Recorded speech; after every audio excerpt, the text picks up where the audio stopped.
दख्खनचा राजा श्री ज्योतिबाच्या मूर्तीवर संवर्धन प्रक्रियेचं काम पूर्ण। आज सकाळपासून मूळ मूर्तीचं दर्शन सुरू।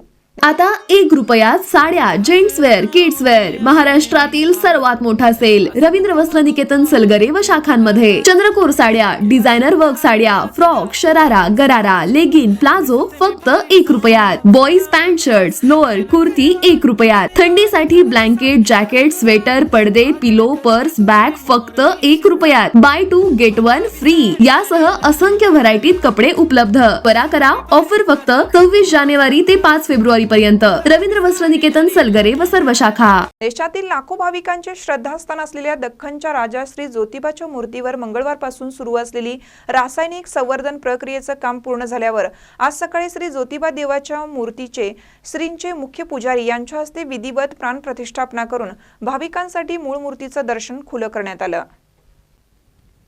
यावेळी प्रमुख अतिथी म्हणून श्री क्षेत्र आडी देवस्थानचे परमाप्तिकार परमात्मराज महाराज आणि प्रमुख उपस्थित म्हणून जिल्हा अधिकारी अमोल एडगे, देवस्थान समितीचे सचिव शिवराज नायकवडे उपस्थित होते। 4 दिवसानंतर खुले झालेल्या ज्योतिबा देवाच्या दर्शनासाठी पुजारी भाविकांनी मोठी गर्दी केली होती।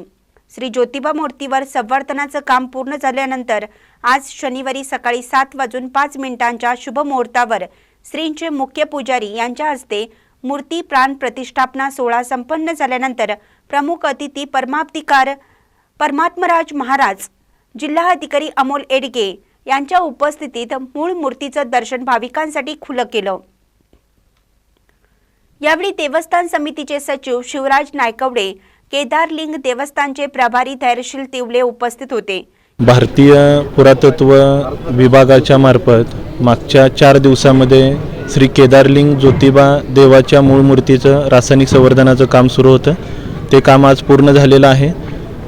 ज्योतिबा देवाचे सर्व श्रीपूजक मानकरी, देवस्थान समिती, प्रशासन आणि भारतीय पुरातत्व विभागाच्या माध्यमातून हे काम यशस्वीरित्या पूर्ण झालेलं आहे आणि श्री देवाची मूर्ती आता मूळ मूर्ती सर्व भाविकांना दर्शनासाठी खुली झालेली आहे। या संवर्धनाच्या कामकाजावेळी सर्व भाविकांनी सहकार्य केलं, त्याबद्दल मी त्यांचा आभार व्यक्त करतो आणि सर्व भाविकांना परत एकदा दख्खनच्या राजाच्या दर्शनासाठी मोठ्या संख्येने सर्वांनी यावं। पुढच्या महिन्यापासून खेटे सुरू होत आहेत, त्यानंतर श्री देवाची यात्रा सुद्धा आहे। तर या वर्षीची यात्रा सर्वांनी खूप आनंदाने साजरी करण्यासाठी सर्वांनी गडावरती यावं, डोंगरावरती यावं असं मी सर्वांना आवाहन करतो। यावेळी आरती, मंत्रपठण, पुष्पवृष्टी करून शंख घंटानाद करण्यात आला। चांगबलाचा गजर करून फटाक्यांची आतषबाजी करण्यात आली। मूळ मूर्तीचे दर्शन 4 दिवस बंद ठेवल्याने आज प्रथम दर्शनासाठी भाविकांनी मंदिरात मोठी गर्दी केली होती। भाविकांना महाप्रसाद वाटपाचा कार्यक्रम करण्यात आला। मंदिरात महिलांनी सामूहिक मंत्रपठण केलं। मंदिरात सभोवताली रांगोळी मंडपाची आकर्षक सजावट उभी करण्यात आली होती। कार्यक्रमाचे प्रमुख अतिथी आडी देवस्थानचे परमाप्तिकार परमात्मराज महाराज बोलताना म्हणाले की ज्योतिबा हे जागृत देवस्थान असून श्री ज्योतिबा देवाची कीर्ती दिवसेंदिवस वाढत आहे। ज्योतिबा तीर्थक्षेत्राचा अधिकाधिक विकास व्हावा अशी मनोकामना व्यक्त केली। जिल्हा अधिकारी अमोल एडगे यांनी बोलताना सांगितलं की रासायनिक मूर्ती संवर्धनाचं काम पुरातत्व विभाग, श्री पूजक आणि जाणकार लोकांच्या मार्गदर्शन आणि नियमानुसार झालं असून झालेल्या कामाबद्दल समाधानी आहे। आता दख्खनचा राजा श्री ज्योतिबाच्या आशीर्वादासाठी भाविकांनी मोठ्या संख्येने दर्शनाला यावं असं त्यांनी आवाहन केलं।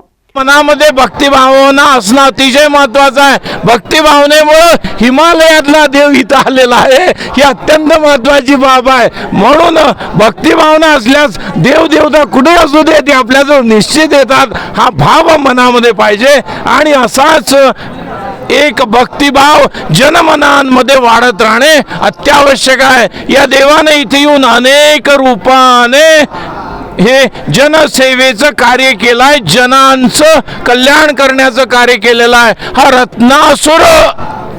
रत्नासुराचा विध्वंस हा करणारा देव आहे। रत्नासुराचं मर्दन या देवानं केलं। रत्नासुर म्हणजे काय? वाटतात रत्न, परंतु काही असुर असतात, काही बंपक लोक असतात. म्हणजे जे वाटतात रत्न परंतु ज्यांच्यामध्ये असुर भाव आहे, तशा असुर भावनेचा विध्वंस होणं सुद्धा महत्वाचं असते. या ज्योतिबा देवानं रत्नासुराचा विनाश केला आणि जनतेला सुखी केलं. जनतेला सुखी करण्यासाठी असे विविध अवतार होत असतात. हा इथं ज्योतिबाचा मंगलमय अवतार झालेला आहे आणि या ज्योतिबाची कीर्ती दिवसेंदिवस ही वाढतच चाललेली आहे आणि ज्योतिबाविषयी जनमनांमध्ये आस्था, भक्तिभावना ही वाढतच चाललेली आहे. अशीच भक्तिभावना जनमनांमध्ये वाढत राहो, या ज्योतिबाच्या स्थानाचा दिवसेंदिवस अधिकाधिक विकास होत जावो हीच इच्छा. ज्योतिबा मूर्ती रासायनिक संवर्धनासाठी ज्योतिबा पुजारी उत्कर्ष समिती 2022 पासून वारंवार पुरातत्व विभागाला पत्रव्यवहार करून पाठपुरावा केल्याचं अध्यक्ष नवनाथ लादे यांनी सांगितलं.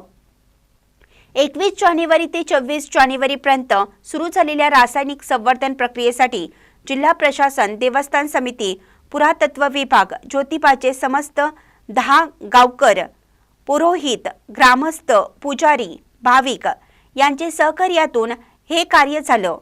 महानकरी न्यूजसाठी दत्तात्रय धडेल, ज्योतिबा डोंगर. ताज्या बातम्यांसाठी महानकरीला सबस्क्राईब करा आणि बेल आयकॉनला क्लिक करा.